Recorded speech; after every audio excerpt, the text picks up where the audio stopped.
KP గారు 27 మంది మీతో టచ్లో ఉన్నారు. వైఎస్ఆర్సీపీకి సంబంధించినటువంటి వాళ్ళు మంత్రులు కానీ ఎమ్మెల్యేలు కానీ ఆ నెంబర్ పెరిగిందా లేదా? పెరిగే అవకాశం చాలా ఎక్కువ కనిపిస్తుంది. వైఎస్ఆర్సీపీలో ఉన్నటువంటి అసంతృప్తి ఎవరికి బెనిఫిట్ కలుగుతుంది దానివల్ల? మా దగ్గర చాలా ద్వారాలు ఉంటాయి, చాలా కిటికీలు ఉంటాయి. వైఎస్ఆర్సీపీ బలహీనపడితే ఆ బలహీనత ఎవరికి బెనిఫిట్ అవుతుంది?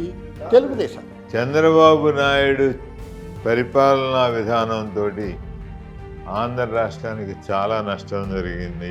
వైఎస్ఆర్సీపీ కంటేనా? ఈ 20+ సీట్లతోటి మీరు రేపటి రోజున ఏ ప్రభుత్వం వచ్చినప్పుడు కూడా ప్రతిపక్షంలో కూర్చుంటారా, లేకపోతే దానికి మద్దతు చేయటువంటి కార్యక్రమం ఏమన్నా చేస్తారా? మా ఇష్టమైనడికి మద్దతు ఇస్తామంటే కుదరదు. జగన్ ఇటువైపు షర్మిల, ఏంటండి సర్కస్ ఏంటండి? రోడ్డు మీద ఈ గొడవలేంటి? ఫ్యామిలీ కుటుంబం మొత్తం రోడ్డు మీదకి వచ్చేసి ఎందుకు ఇలా ఖర్చులు పడతారు? ఆస్తుల గురించి. షర్మిల అనే వ్యక్తి ఆస్తుల కోసం ఎవరితోటి గొడవ పడే మనిషి కాదు. 50% ఓట్లతో వైఎస్ ఆస్తుల్ని మొత్తం కూడా 2019లో జగన్ పూర్తిగా లాగేసుకున్నట్టే కదా. పోనీ అనుకున్న జనాలే ఆస్తులు, ఓట్లే ఆస్తులు పెట్టుకుంటే నేను మీకు చెప్పాల్సిన ఇది లేదు. మీరు కూతురు వైపు ఉండడం వల్ల మీకు లోపల అరే జగన్ని మనం వదిలేసామా అన్న ఫీలింగ్ ఏమన్నా ఉందా లోపల? ఆవిడ కాంగ్రెస్ పార్టీలో చేరిన తర్వాత నేను ఆవిడతో మాట్లాడటం మొదలుపెట్టాను. అభ్యర్థుల ఎంపిక విషయాన్ని షర్మిలకి మీ పార్టీ అధిష్టానం ఫ్రీ హ్యాండ్ ఇస్తుందని అంటారా? అన్నప్రసన్న నాడే ఆవకాయ పెట్టాలనుకుంటున్నారు. సౌత్ ఇండియాలోనే అతి తక్కువ ధరలకి రత్నాలను అందించే ఏకైక సంస్థ 6JVR. కేపీ గారు 27 అనేటువంటి నంబర్ ఒకటి వాడారు మీరు మొన్న ఇంటర్వ్యూలో. 27 మంది మీతో టచ్లో ఉన్నారు వైఎస్ఆర్సీపీకి సంబంధించినటువంటి వాళ్ళు మంత్రులు కానీ ఎమ్మెల్యేలు కానీ. మీరు ఇచ్చినటువంటి ఒక ఇంటర్వ్యూలో చూశాను. ఆ నెంబర్ పెరిగిందా లేదా? ముందు నమస్కారం సతీష్ బాబు గారు, మీకు సుమన్ టీవీ గారికి. తర్వాత 27 నెంబరు ఇప్పటి వరకు అయితే నాకు తెలిసి పెరగలేదు, కానీ పెరిగే అవకాశం చాలా ఎక్కువ కనిపిస్తామని నాకు తెలిసి. ఇంకా మా కాంగ్రెస్ పార్టీ సంగతి మీకు తెలియదేముంది. మా దగ్గర చాలా ద్వారాలు ఉంటాయి, చాలా కిటికీలు ఉంటాయి. మాది రీజనల్ పార్టీ కాదు, నేషనల్ పార్టీ. డిఫరెంట్ ఉంటారు. ఇంకా మరి నాకు తెలియని నెంబర్ కూడా ఉంటాయి. అంటే 27 అనేటువంటిది మీ దగ్గర ఉన్నటువంటి లెక్క. ఇప్పుడు అది 27 అనేది అప్పటికి నాకు వివిధ మార్గాల ద్వారా వివిధ వ్యక్తులకి కాంటాక్ట్ చేసిన వాళ్ళ నెంబర్ ఆ రోజు నా దగ్గర ఉన్న నెంబరు. ఇందులో మీరు అన్నట్టుగా ఇప్పుడు అసంతృప్తి బాగా పెరిగింది కదా. ఈ అసంతృప్తి, వైఎస్ఆర్సీపీలో ఉన్నటువంటి అసంతృప్తి ఎవరికి బెనిఫిట్ కలుగుతుంది దానివల్ల? కాంగ్రెస్కే కదా. క్షేత్రస్థాయిలో 2 రకాలైన అభిప్రాయాలు వస్తూ ఉన్నాయి. కోర్ కాంగ్రెస్ పార్టీ అంతా వైఎస్ఆర్సీపీకి వెళ్ళింది, మాకు మిగిలింది ఏమీ లేదు. 1.18% మిగిలింది. సో న్యాచురల్గా మా core strength, Congress party core strength అనేది జగన్ తోటి వెళ్ళింది. సో కాంగ్రెస్ ఐడియాలజీతో ఏకీభవించే వాళ్ళు ఇంతకు ముందున్న డిఫరెంట్ పరిస్థితుల వలన వాళ్ళు వెనక్కి రాలేకపోయినా ఇప్పుడు రావడానికి చాలా మంది సంసిద్ధత వ్యక్తపరుస్తూ, అంటే వైఎస్ఆర్సీపీకి వెళ్ళినటువంటి కాంగ్రెస్ ఓటు బ్యాంకు తిరిగి మళ్ళీ కాంగ్రెస్కి వస్తుంది అనేటువంటిది మీ వాదనగా ఉంది. అదొకటే కాదు, మీరు ఒకటే పొరపాటు పడుతున్నారు. మేము ఖచ్చితంగా చంద్రబాబు నాయుడు గారు, బీజేపీ ఈ రాష్ట్రానికి 2014 నుంచి చేసిన అన్యాయాలని మా పార్టీ చాలా చక్కగా క్షేత్రస్థాయిలో దేశ స్థాయి నుంచి మొదలుపెట్టి క్షేత్రస్థాయి వరకు తీసుకెళ్ళడం జరుగుతూ ఉంది. మీరు మాట్లాడిన దాంట్లో కనీసం నాకు వచ్చిన అభిప్రాయం ఏంటంటే, మీ మీద ఒక వైఎస్ఆర్సీపీలో ఉన్న మా వ్యక్తుల్ని కాదు, ఒక్క కాంగ్రెస్ పార్టీ వల్లనే ఆంధ్ర రాష్ట్రానికి న్యాయం జరుగుతుంది. ఒక్క కాంగ్రెస్ పార్టీయే ప్రత్యేక హోదా ఇవ్వగలుగుతుంది. ఒక్క కాంగ్రెస్ పార్టీయే విభజన చట్టంలో ఉన్న అన్ని హామీల్ని, అది పెట్రోకెమికల్ కారిడార్ కానివ్వండి, ఇండస్ట్రియల్ కారిడార్ కానివ్వండి, పోలవరం నేషనల్ ప్రాజెక్ట్ కానివ్వండి, బ్యాక్వర్డ్ ఏరియాస్ డెవలప్మెంట్ కానివ్వండి, లేకపోతే యాక్ట్లో ఉన్న వివిధ అంశాలని ఒక్క కాంగ్రెస్ పార్టీయే నెరవేర్చగలదు. మోడీ గారు తిరుపతిలో నేను 10 సంవత్సరాలు బాలాజీ సాక్షిగా చెప్పిన 10 సంవత్సరాలు ప్రత్యేక హోదాను అమలు చేయలేదు, దాన్ని చంద్రబాబు గారు నిలదీయలేదు. అదే కాకుండా అమరావతికి మట్టి నీరు తీసుకొచ్చి ఇచ్చాడు. 5 సంవత్సరాలు మట్టి నీరుతోటే మనల్ని కాలం గడుపుకోమనమన్నాడు. సో వీటన్నిటినీ కూడా మేము ప్రజల దృష్టికి తీసుకెళ్తున్నాం. మీకు ఒకవేళ అటువంటి ఉద్దేశం మరి మా యాక్ట్స్ ద్వారా మీకు కలిగి ఉంటే నో ఉద్దేశం కాదు, యాడ్ కాదు. మమ్మల్ని మేము See, మమ్మల్ని మేము మరొక్కసారి స్పష్టంగా చెప్తూ ఉన్నాం. బీజేపీని, బీజేపీ తొత్తుల్ని ఇద్దరిని కూడా ఈ 2 పార్టీలు, ఒక ఆయన అక్కడ ఆశ్రయించి కూర్చొని ఉన్నాడు, ఇంకొక ఆయన లాగేసి అక్కడ కూర్చోవాలనుకుంటున్నాడు. okay. వీళ్ళ ముగ్గురు వల్ల రాష్ట్రానికి ఎంత అన్యాయం జరిగిందో 2014 నుంచి మీరు చూస్తూనే ఉన్నారు. 10 ఏళ్లలో రాష్ట్రానికి జరిగిన నేను అన్యాయం. అనేది ఏంటంటే షర్మిలని మీరు తీసుకురావడం వల్ల, కాంగ్రెస్లోకి షర్మిల గారు రావడం వల్ల కాంగ్రెస్ చాలా బలపడింది. అంటే రేజింగ్ ఫ్రమ్ ది యాషెస్ అంటాం కదా, అటువంటి పరిస్థితిలో నుంచి కాంగ్రెస్ కొద్దిగా కోలుకుంటున్నటువంటి ఇది కనబడుతుంది. సో దీనివల్ల కాంగ్రెస్ కోలుకోవడం వల్ల అటు తెలుగుదేశానికి బలం పుంజుకుంటుంది, తెలుగుదేశానికి ఇండైరెక్ట్గా మీరు మేలు చేకూర్చిన వాళ్ళు అవుతారు కదా అనేటువంటి ఒక ఆర్గ్యుమెంట్ ఉంది. మీరు ఎలా తీసుకుంటారు? అదేనండి, క్షేత్రస్థాయిలో 2 విధాలుగానే ఉంది. మా ఉద్దేశ్యం హైకమాండ్ కానీ, షర్మిల గారు కానీ, కాంగ్రెస్ కార్యకర్త కానీ ఉద్దేశం మేమేదో 2024లో అద్భుతాలు సృష్టించేసి ఏదో ఇచ్చేయాలనేది కాదు. కాంగ్రెస్ పార్టీ పునర్వైభవానికి మేము చేయగలిగినంత చేయాలి. ఒక రోడ్ మ్యాప్, ఒక రోడ్ మ్యాప్. ఆ రోడ్ మ్యాప్లో డెఫినెట్గా మా ప్రథమమైన మా రాజకీయ ప్రత్యర్థి అనండి, రాజకీయ శత్రువు అనేది కరెక్ట్ మాట కాదేమో, బీజేపీ యొక్క విధానాలని సమర్థించే ఈ 2 రీజనల్ పార్టీలు. వీళ్ళలో మాకు ఒకరి మీద సవతి తల్లి ప్రేమ లేదు, ఒకరి మీద సొంత బిడ్డ ప్రేమ లేదు. ఈ 2 పార్టీలు అతను సై అంటే వీళ్ళు సై సై సై సై అని ఒకడుగు మించిన స్వరం ఒకడు వినిపిస్తూ ఉన్నారు. సో మాకు బీజేపీ భావజాలంతో ఏకీభవించే వాళ్ళని ఎవరినైనా మేము విభేదిస్తాం. కాంగ్రెస్ యొక్క విధానాలని అనుసరించే వాళ్ళందరికీ మేము ఆహ్వానం పలుకుతూ ఉన్నాం. ఓకే. నేను అనేది ఏంటంటే ఆంధ్రాలో 2 ప్రధాన రాజకీయ పక్షాలు ఉన్నాయి. ఒకటి వైఎస్ఆర్సీపీ అధికారంలో ఉన్నటువంటి, ప్రతిపక్షంలో ఉన్నటువంటి తెలుగుదేశం. వైఎస్ఆర్సీపీ బలహీనపడితే ఆ బలహీనత ఎవరికి ఎక్కువ బెనిఫిట్ అవుతుంది? తెలుగుదేశం. కాంగ్రెస్కి బెనిఫిట్ అవ్వాలనేది మా ఉద్దేశం. కాంగ్రెస్ బలపడితే లాజికల్గా నేను అడుగుతుంది ఏంటంటే, కాంగ్రెస్ బలపడటం వల్ల తెలుగుదేశానికి కాంగ్రెస్ ఎంత బలపడుతుంది? ఒక 10 సీట్లు వస్తాయా, 20 సీట్లు వస్తాయా? మీరే అన్నారు 20+ అని అన్నారు. 20+ సీట్లు వచ్చేటైతే తెలుగుదేశానికి బెనిఫిట్ చేస్తున్నట్టే కదా. వైఎస్ఆర్సీపీ ఓట్లని మీకు తీసుకొని తెలుగుదేశానికి ఇండైరెక్ట్గా ఆ తద్వారా మీరు అన్నట్టుగా మీ లాజిక్ ప్రకారమే బీజేపీని సపోర్ట్ చేసినట్టు అవుతుంది కదా. చంద్రబాబు నాయుడు పరిపాలనా విధానంతో ఆంధ్ర రాష్ట్రానికి చాలా నష్టం జరిగింది. ఏది వైఎస్ఆర్సీపీ కంటేనా? బీజేపీ వైఎస్ఆర్సీపీ కంటేనా అని భావించే వాళ్ళు చాలా మంది ఉన్నారు. ఆంధ్ర రాష్ట్రంలో చంద్రబాబు వలన, బీజేపీ వలన నష్టం జరుగుతా ఉందని భావించబట్టేగా వైఎస్ఆర్సీపీ అధికారంలోకి వచ్చింది. That's about 5 years back. 5 ఏళ్ల కింద సంగతి అది. రైట్. ఈ 5 ఏళ్ల తర్వాత చంద్రబాబు గారు బీజేపీ తోటి ఆయన ఇవాళ కూడా ఓపెన్ ఆఫర్ ఇచ్చి ఉన్నాడు బీజేపీకి.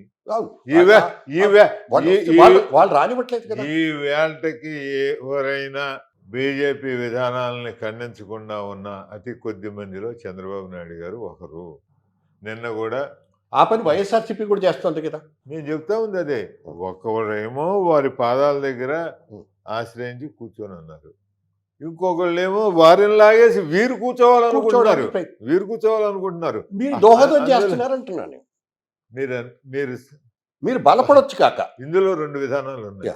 యాంటీ వైఎస్ఆర్ పార్టీ ఓట్లు చంద్రబాబుకి వెళ్లకుండా మేము తీసుకొని ఉంటే ఎవరికి నష్టం? వైఎస్ఆర్ పార్టీకి వేసే ఓట్లు వాళ్ళకి వేస్తారండి. ఇప్పుడు చంద్రబాబుకు బలం ఎక్కడి నుంచి వస్తుంది? ఆయన ఉన్న 40% నుంచి ఆయన పెరగాలంటే ఓట్లు ఎక్కడి నుంచి రావాలి?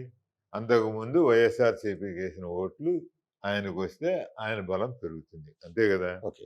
ఇప్పుడు మేము మధ్యలో ఉండటం వలన ఈ వైఎస్ఆర్సీపీ నుంచి విడిపోయి చంద్రబాబుకి వెళ్దాం అనుకున్న ఓట్లు ఎక్కువ భాగం మాకు వస్తాయని నా నిశ్చితమైన అభిప్రాయం. ఓకే. దానివల్ల చంద్రబాబుకి వచ్చే లాభం ఏముంటుంది? నష్టమే తప్ప. ఓకే. అతను అంటే అతను మీకు- అతను 40%లోనే అతను ఆగిపోతాడు. అంటే మీకు ఓట్లు వస్తే కానీ సీట్లు రావు. డెఫినెట్గా మేము డబల్ డిజిట్ పైన, నా ఉద్దేశ ప్రకారం 20కి తక్కువ లేకుండా సీట్లు యాజ్ ఆన్ టుడే. ఇప్పుడు మీరు అన్ని సర్వేస్లోనూ ఆగస్ట్ ఎండింగ్కి ఇక్కడ టిఆర్ఎస్ బీఆర్ఎస్ వస్తుందని అన్ని సర్వేస్ ఇచ్చారు ఆగస్ట్ ఎండింగ్. జూన్ 2 రైతే రాదైతే బుక్ రిలీజ్ ఫంక్షన్, నేను వచ్చాను. Sorry September 2 September 2 Rajasekhara Reddy గారి వర్ధంతి సందర్భంగా రైతే నేను ఓపెన్ గా ఫస్ట్ పర్సన్ కాంగ్రెస్ లో ధైర్యంగా గుండె మీద చేసుకొని మనం అధికారంలోకి వస్తున్నాము, తెలంగాణలో కాంగ్రెస్ పార్టీ అధికారంలోకి వస్తుంది, రేపు అందరూ మీరు అధికారంలో పాల్పంచుకోబోతున్నారు అని చెప్తే చాలా మంది కాంగ్రెస్ వాళ్ళే మనకేదో మనోధైర్యం ఇవ్వడానికి చెప్తున్నారు, కానీ ఇది జరిగేదా అని సెప్టెంబర్ 2 అనుకున్నారు. ఎప్పుడైతే సిడబ్ల్యూసి మీటింగు ఇక్కడ జరిగి కర్ణాటక రిజల్ట్స్ మనకి రావటం మొదలుపెట్టి మణిపూర్ అల్లర్లు, మైనారిటీస్లో అభద్రతా భావం రేకెత్తించి, ఇవన్నీ కూడా ఆగస్ట్ నుంచి జరిగిన కార్యక్రమాలే. సో ఇంకా చాలా టైం ఉందండి మాకు. ఇంకా మేము ఒకరిని ఓడించడానికి, ఒకరిని గెలిపించడానికి ఇక్కడ ఖచ్చితంగా కాదు. నేను గుండె మీద చేసి చెప్పగలను. నేను శైలజానాథ్ గారు పిసిసి ప్రెసిడెంట్గా ఉన్నప్పుడు ఎంత అంకిత భావంతో పనిచేశాను, రుద్రరాజు గారు ఎంత ఉన్నప్పుడు అంతగా అంకిత భావంతో పనిచేశాను కాంగ్రెస్ పార్టీకి, రఘువీరారెడ్డి గారు ఉన్నప్పుడు ఎట్లా పనిచేశాను, ఇప్పుడు కూడా అట్లాగే చేస్తున్నాను. మా ధ్యేయం, నా కాంగ్రెస్ పార్టీ కార్యకర్త ధ్యేయం కాంగ్రెస్ పార్టీని బలపరచడం, కాంగ్రెస్ భావజాలాన్ని ప్రజల్లోకి తీసుకొని వెళ్తాం. మీరు ఈ పాయింట్ మర్చిపోతున్నారు. మేము లేకపోతే జగన్ను వ్యతిరేకించే ఓట్లన్నీ ఆయన దగ్గరికి వెళ్తాయి, చంద్రబాబు దగ్గరికి వెళ్తాయి. మేము డెఫినెట్గా చంద్రబాబు గారితో అన్హ్యాపీగా ఉన్న తెలుగుదేశం ఓటర్స్ చాలామంది ఉన్నారు, మీరు పొరపాటు పడకండి. వారు జగన్ దగ్గరికి వెళ్ళలేరు ఫర్ డిఫరెంట్ రీజన్స్. కాంగ్రెస్ నుంచి కొంత ఓటు బ్యాంకు, ఎక్కువ భాగం వైఎస్ఆర్సీపీకి అయినా కొంత ఓటు బ్యాంకు టీడీపీ కూడా వెళ్ళనుంది. వాళ్ళు మాకు వెనకరారనేది అదేమి అట్లా ఏం లేదు. అట్లా మీరు భవిష్యత్తుని చక్కగా చెప్పగలరు. జూలైలోనే, గత సంవత్సరం జూలైలోనే మీరు చెప్పారు Sharmila is going to come to Congress పార్టీలోకి ఆవిడ వస్తున్నారు. ఆవిడ ఏ పొజిషన్లో వస్తారో, ఏం చేస్తారు అది తను చెప్పు. మీరు ఇవన్నీ ముందు భవిష్యత్తు గురించి చెప్పారు. మీరు చక్కగా, మీరు వ్యూహకర్తే కాదు, భవిష్యవాణిని కూడా వినిపించగలరు, బాగానే ఉంది. ఇప్పుడు రేపటి రోజున 20+ సీట్లు వస్తాయని మీరు అంటున్నారు. ఒకవేళ 20+ సీట్లు అంతకంటే ఎక్కువ వచ్చినాయి, wish you all the best. But నేను అడిగేది ఏంటంటే, ఈ 20+ సీట్లతోటి మీరు రేపటి రోజున ఏ ప్రభుత్వం వచ్చినప్పుడు కూడా ప్రతిపక్షంలో కూర్చుంటారా, లేకపోతే దానికి మద్దతు చేయటువంటి కార్యక్రమం ఏమన్నా చేస్తారా? ఇండియాకి కాంగ్రెస్ పార్టీకి, కాంగ్రెస్ పార్టీ ఉన్న కూటమికి రేపటి రోజు అది ఇండియా నుంచి వేరే ఇంకో పేరు, అంతకుముందు యూపీఏ అని ఉండేది, ఇప్పుడు ఇండియాగా కాంగ్రెస్ భాగస్వామిగా వచ్చింది. వారికి మద్దతు ఇచ్చే ఎవరికైనా మేము మద్దతు ఇవ్వడానికి సిద్ధపడతాం. మాది నేషనల్ పార్టీ. మేము ఇక్కడ మా ఇష్టం వచ్చినట్టు మద్దతు ఇస్తామంటే కుదరదు. ఎప్పుడు పోస్ట్మెన్ జాబే కదా కాంగ్రెస్. సెంట్రల్ రాష్ట్రాల్లో కాంగ్రెస్ ఎప్పుడు పోస్ట్మెన్ జాబే కదా. అధిష్టానానికి ఉత్తరం రాయటం, లేకపోతే ఒక విన్నపాలు పంపించడం, లేకపోతే ఢిల్లీకి చక్కర్లు కొట్టడం. ఏ పార్టీ స్ట్రక్చర్ అయినా అట్లాగే ఉంటుంది. ఏమండి, బీజేపీలో ఒక పూట మిస్టర్ సంజయ్ని ప్రెసిడెంట్ అన్నారు. నేను కాదనంటే, బీజేపీనే కాదంటే, పార్టీ గురించి ఇంకో పూట దీంట్లో ఈటెల రాజేంద్ర గారు చేరికలకి అధ్యక్షులు అన్నారు. ఇంకో పూట ఇంకొక ఆయన ఇంకో బాధ్యతలు అన్నారు. అన్ని పార్టీలు ఇప్పుడు నేషనల్ సోకాల్డ్ నేషనల్ పార్టీస్ అన్ని కూడా ఇలా చేస్తున్నాయి. Right. I'm coming to regional parties. కనీసం నేషనల్ పార్టీస్లో కొంతమందితో మాట్లాడటం, కన్సల్ట్ చేయడం ఇది ఉంటుంది. వీళ్ళే ఉందండి ఓవర్ నైట్ వాడిని మార్చేసేమంటున్నారు, వీడిని మార్చేసేమంటున్నారు. వాడు ఉన్నాడో తెలియదు పార్టీలో, వాడు పోయాడో తెలియదు, వాడికే తెలియదు, వీళ్ళకి తెలియదు. అది ఏముందండి ఇప్పుడు లోకేష్ గారు నేషనల్ జనరల్ సెక్రటరీ అంటే లోకేష్ గారు నేషనల్ జనరల్ సెక్రటరీ. అట్లాగే విజయసాయి రెడ్డి గారు నేషనల్ జనరల్ సెక్రటరీ అంటే అది మళ్ళీ ఇంకో పూట చూస్తే ఆయన ఏదో ప్రాంతీయ కోఆర్డినేటరు.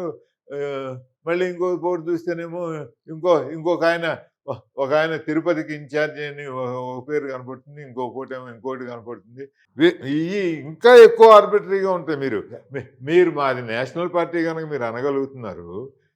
ఇవి అసలు వ్యక్తిగత ఇష్టాల మీద పోతున్నాయి. అసలు ఇది పార్టీవి కాదు, ఇవి ప్రొప్రైటరీ కన్సర్న్స్ కింద మారిపోయినాయి. మీరు టీఆర్ఎస్ చూశారు, అది బీఆర్ఎస్ అన్నాడు, ఇంకొక పూట వచ్చాడు, ఇంకొక ఆయన్ని ఇదన్నాడు. ఏమిటిది ఇవి?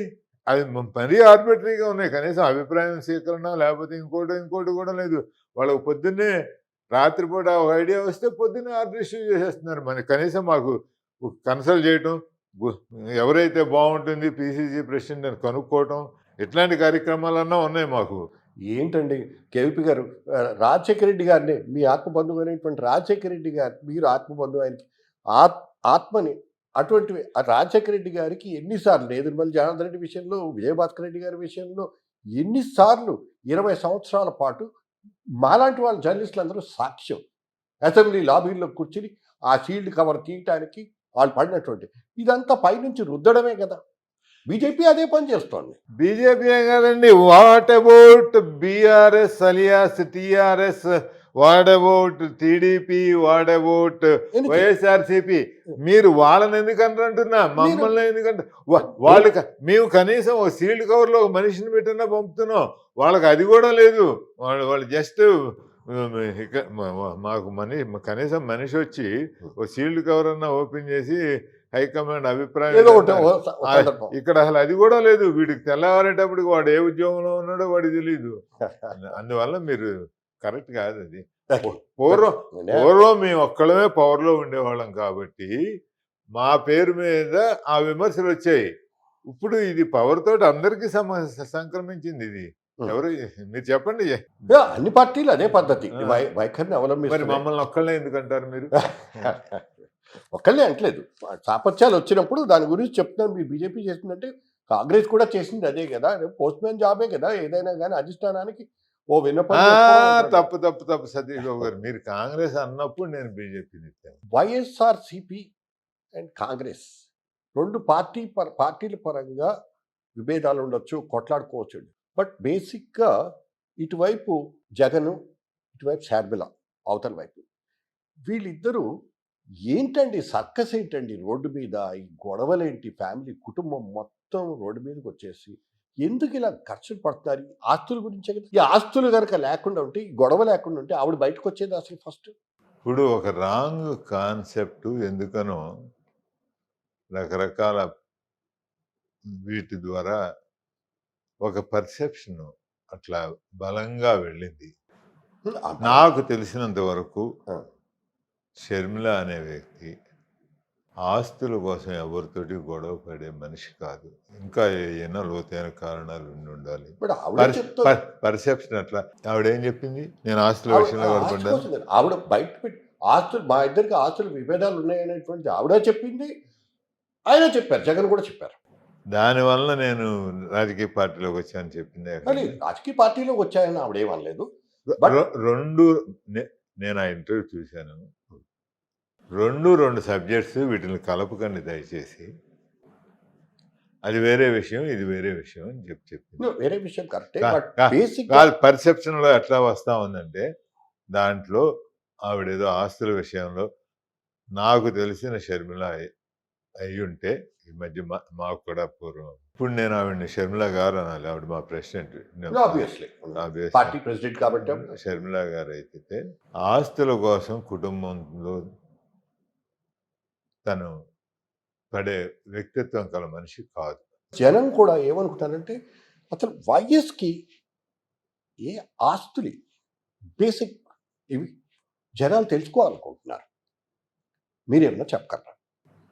వైఎస్ ఆస్తులు ఆయన ఆత్మీయులు, వైఎస్ ఆస్తులు ఆయన అనుచరులు, వైఎస్ ఆస్తులు ఆయన సహచరులు, మీరు మరీ వైఎస్ philosophical గా మాట్లాడితే ఎలా? వైఎస్ ఆస్తులు ఆయన పార్టీ కార్యకర్తలు, వైఎస్ ఆస్తులు కాంగ్రెస్ పార్టీ కార్యక్రమాలు, వైఎస్ ఆస్తులు ఆయన పాదయాత్రలు, వైఎస్ ఆస్తులు ప్రజల గుండెల్లో అభిమానం, అవి వైఎస్ ఆస్తులు. మరి ఆ లెక్కన 50% ఓట్లతో వైఎస్ ఆస్తుల్ని మొత్తం కూడా 2019లో జగన్ పూర్తిగా లాగేసుకున్నట్టే కదా. పోనీ ఆ లెక్కన జనాలే ఆస్తులు, ఓట్లే ఆస్తులు పెట్టుకుంటే ఇక్కడ మీరు చాలా పార్షియల్గా, చాలా మీ అంత స్థాయి కలిగిన నేను అనట్లేదు. అనుభవం కలిగిన జర్నలిస్టు 50% ఓట్లు వచ్చినాయా లేదా ప్రజల- అంటున్నాను. ఆ 50% ఓట్లలో షర్మిల గారి న్యాయమైన వాటా ఎంత, విజయమ్మ గారి న్యాయమైన వాటా ఎంత, కాంగ్రెస్ కార్యకర్తల న్యాయమైన వాటా ఎంత అనే విషయం కూడా మీరు చెప్పాలి కదా. అవును, అది అది ఆయన ఒక్కడిది హోల్ సోల్ అండ్ ఇది ఆయనకి కాదు. మొత్తం అందులో ఒక స్త్రీ అయ్యుండి, కాలు ఫ్రాక్చర్ అయ్యుండి, ఆపరేషన్ చేయించుకొని ఆవిడ చేసిన పాదయాత్ర, ఆవిడ చెప్పిన బై బై బాబు స్లోగను, మీరు ఒక్కసారి మళ్ళీ నేను మీకు చెప్పాల్సిన ఇది లేదు, మళ్ళీ మీరు పునశ్చరణ చేసుకోండి. చాలా సభల్లో, చాలా సందర్భాల్లో జగన్ కంటే షర్మిల చెప్పే మాటల్ని ప్రజలు ఎక్కువ శ్రద్ధగా విన్నారు. అసలు ఒక రకమైన పర్సెప్షన్ వాళ్ళ పార్టీలోనే నాతోటి మాట్లాడిన చాలామంది నాకు వాళ్ళు చెప్పిన విషయం ఏంటంటే, 16 నెలలు జగన్ కస్టడీలో ఉన్నప్పుడు ఆ రోజున విజయమ్మ గారు, షర్మిల గారు వారి యొక్క టోటల్ బాధ్యతని వారి భుజాల మీద వేసుకొని వారు గనక అంత గట్టిగా నిలబడి ఉండకపోయి ఉంటే అసలు పార్టీ మనుగడే ఉండేది కాదేమో అనే అభిప్రాయం నాతోటి చాలామంది వైఎస్ఆర్సీపీ కార్యకర్తలు, అభిమానులు నాతోటి ఎక్స్ప్రెస్ చేసిన సందర్భాలు ఉన్నాయి.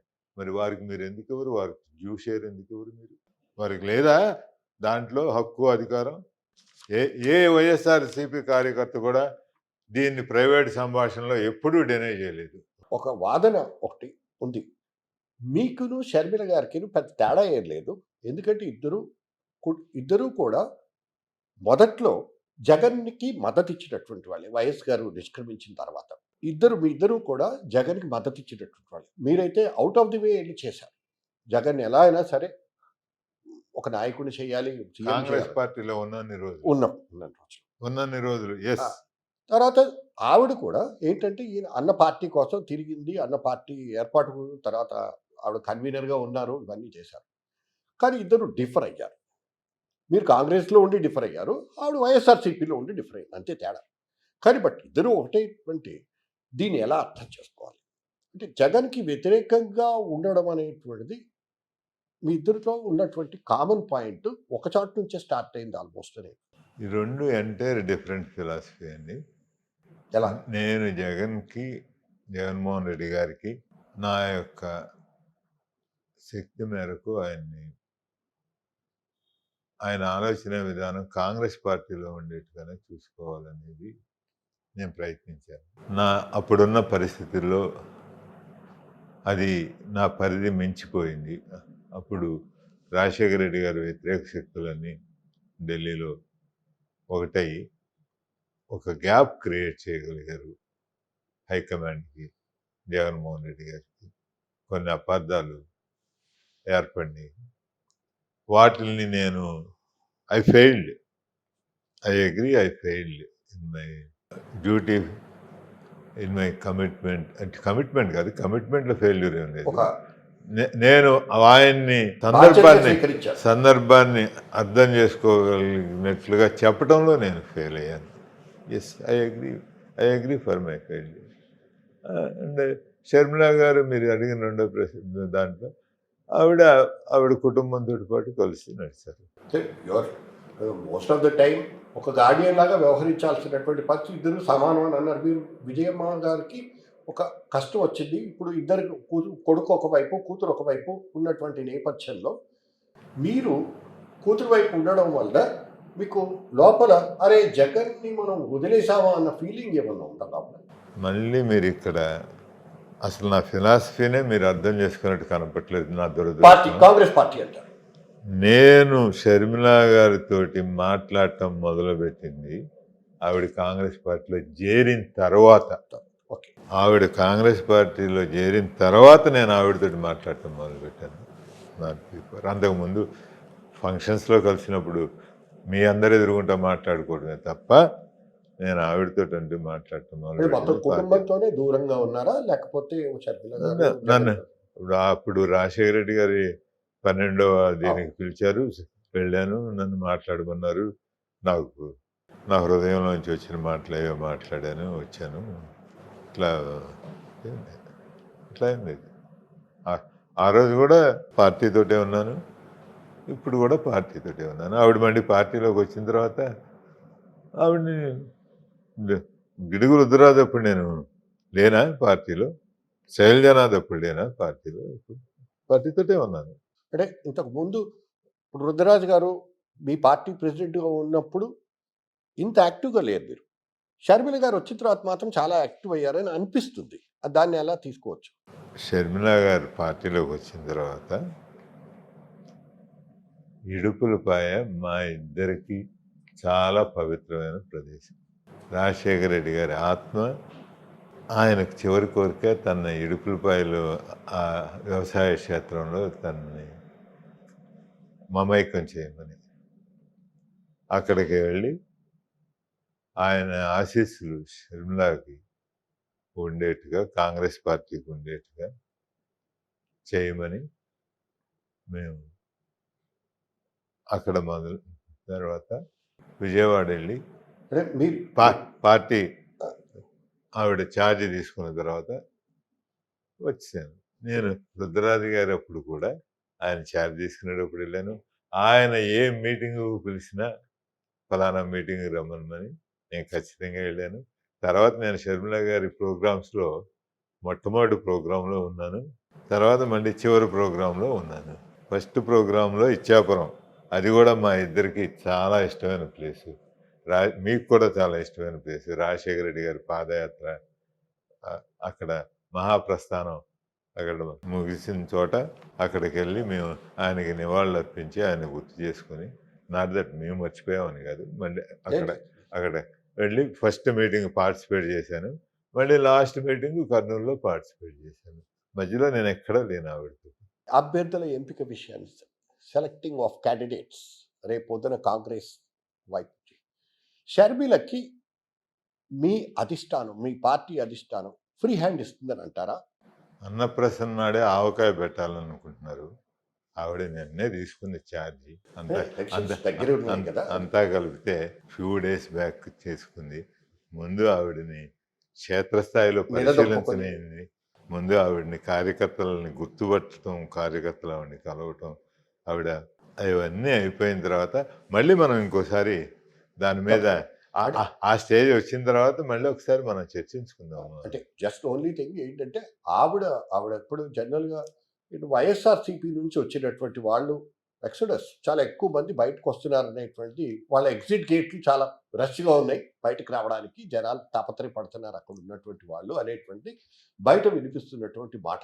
అయితే ఈ వచ్చిన వాళ్ళు కాంగ్రెస్లోకి వస్తే వాళ్ళకి ఎక్కువ ప్రాధాన్యత ఇస్తారా, లేకపోతే ముందు నుంచి ఉన్నటువంటి కాంగ్రెస్ వాదులు, కాంగ్రెస్ లాయలిస్టులు, విశ్వసనీయత చూపించినటువంటి వాళ్ళు పార్టీ పట్ల వాళ్ళకి ఎక్కువ ప్రాధాన్యత ఇస్తారా అనేటువంటి ఉత్సుకత జనాలు తెలుసుకోవాలనేటువంటి దీన్ని నేను మీ ముందు పెడుతున్నాను. మీరు ఏ కామెంట్ చేస్తారా?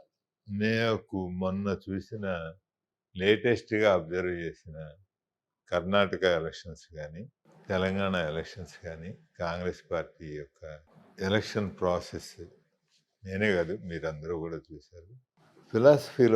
కాంగ్రెస్ ఫిలాసఫీలో కొంత చేంజ్ వచ్చినట్టు చాలామంది నా దృష్టికి తెచ్చారు. నాకు కూడా గెలుపు అనేది మనం మొదటి క్రైటీరియా కింద తీసుకొని మిగతా క్రైటీరియాస్ దాని తర్వాత తీసుకోవాలనే అది ఆలోచన సాగుతున్నట్టుగా అనిపిస్తుంది. Maybe that maybe. కాంగ్రెస్ గెలుపు గుర్రాల మీద బెట్టు కడుతోంది. మరి మొన్న 2 సార్లు మనకు అట్లాగే అనిపించింది కదా దాంట్లో దాని గురించి. సో గెలుపు గుర్రాలకు ప్రాధాన్యం. ఇప్పుడు ప్రస్తుతం అయితే ఆలోచన ధోరణి అట్లాగే ఉన్నట్టుగా కనిపిస్తా ఉంది. పార్టీ అయినా జనరల్గా అదే ఉంటుంది. బట్ ఇక్కడ మాత్రం ఎందుకంటే కాంగ్రెస్కి మొదటి నుంచి కొంచెం లాయలిస్టుల పట్ల ఒక దృక్పథం, పాజిటివ్ దృక్పథం తోటి వెళ్ళేది. ఇప్పుడు రాహుల్ గాంధీ వరకు వచ్చిన తర్వాత పరిస్థితులు కొంచెం భిన్నంగా ఉన్నాయి. లాయల్టీ ఈజ్ బీయింగ్ రివార్డెడ్, అది కూడా అందులో కూడా ఇదేం కాదు.